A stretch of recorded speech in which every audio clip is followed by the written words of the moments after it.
आप देख रहे हैं देवास का अपना विश्वसनीय न्यूज चैनल राष्ट्रीय नवाचार। 10,000 पौधे रोपे गए एक ही दिन में। अंकुर महाअभियान अंतर्गत जिला प्रशासन और वन मंडल ने गुजर बापचा में चलाया बांस रोपण का महाअभियान। अंकुर अभियान के अंतर्गत देवास जिले में जिला प्रशासन और वन मंडल द्वारा संयुक्त रूप से विशेष बांस रोपण सहित अन्य पौधारोपण का महाअभियान शुरू किया गया।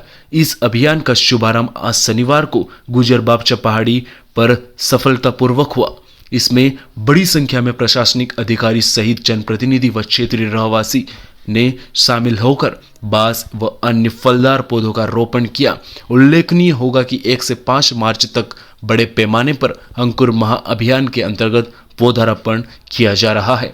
अंकुर अभियान अंतर्गत आज देवास विकास खंड के ग्राम गुजर बापचा में जनप्रतिनिधियों और अधिकारियों ने बृहद स्तर पर पौधारोपण किया, जिसमें सभी विभागों ने गुजर बापचा में पहाड़ी पर 10,000 पौधों का रोपण किया, जिसमें बांस के साथ अन्य फलदार पौधे का रोपण किया गया।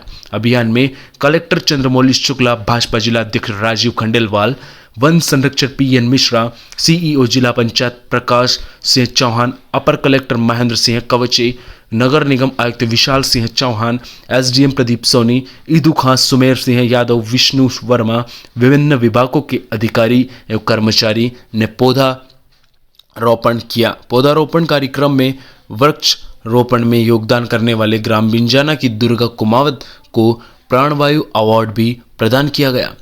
राज्य शासन के निर्देशानुसार अंकुर अभियान अंतर्गत जिले में 1 मार्च से 5 मार्च तक 25,000 पौधों का रोपण किया गया, जिसमें गुजर बापचा की पहाड़ी पर 10,000, शंकरगढ़ की पहाड़ी पर 5,000 एवं विकास खंडों में 10,000 पौधों का रोपण किया गया। पौधारोपण कार्यक्रम में कलेक्टर शुक्ला ने कहा कि प्रकृति का संतुलन बनाए रखने के लिए पेड़ पौधों का होना आवश्यक है। हमें सभी को पौधों का रोपण करना चाहिए। पौधों के रोपण के साथ जब तक पौधा बड़ा नहीं होता, जब तक हमें उसकी देखभाल करनी चाहिए। आज गुजर बापचा में 10,000 पौधे लग रहे हैं। इन पौधों की देखभाल वन विभाग के द्वारा की जाएगी। कलेक्टर श्री चंद्रमौली शुक्ला का कहना है कि एक उत्पाद एक जिला के तहत जिले में बांस का चयन किया गया है।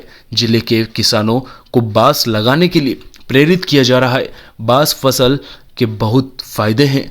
आपदा के समय अन्य फसल खराब हो जाती है, लेकिन बांस के खराब होने का कोई डर नहीं होता, क्योंकि बांस की फसल किसी भी मौसम में खराब नहीं होती, हमेशा अच्छी रहती है। बांस की फसल की कटाई 4 से 5 वर्षों में होती है। बांस की ऊंचाई 40 से 60 फीट तक होती है।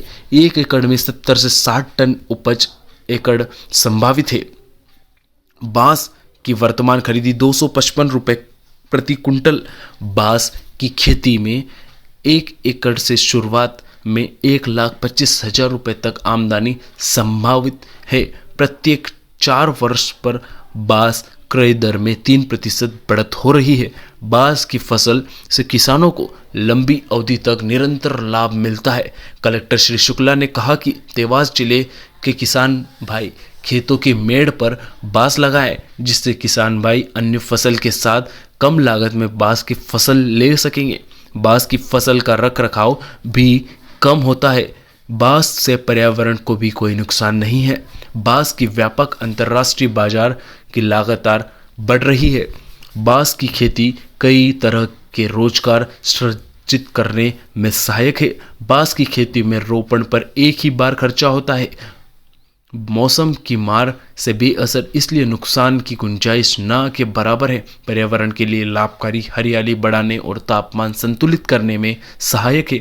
बांस की खेती जल संरक्षण और मृदा संरक्षण के लिए विशेष लाभकारी है। पौधारोपण कार्यक्रम में राजीव खंडेलवाल ने कहा कि आप सभी अपने जीवन में कम से कम एक पौधा अवश्य लगाएं। देवास बांस से पहचाना जाता है, एक ऐसा शहर जहां बांस का उत्पादन ज़्यादा होता है। देवास जिले में बांस का चयन किया गया है। बांस की खेती करने से जिले के किसानों को लाभ मिल रहा है। जो मेरे समझ से जो यहाँ बड़े किसान हैं, सरपंच साहबान हमारे बैठे हुए हैं, आप इसको प्रमोट करें और देखें कि जो किसान अपनी रेगुलर खेती से, हर साल हम सोयाबीन लगाते हैं और नाश हो जाता है। अभी सोयाबीन में जो मुआवजा दिया है देवास जिले में लगभग 660 करोड़ है।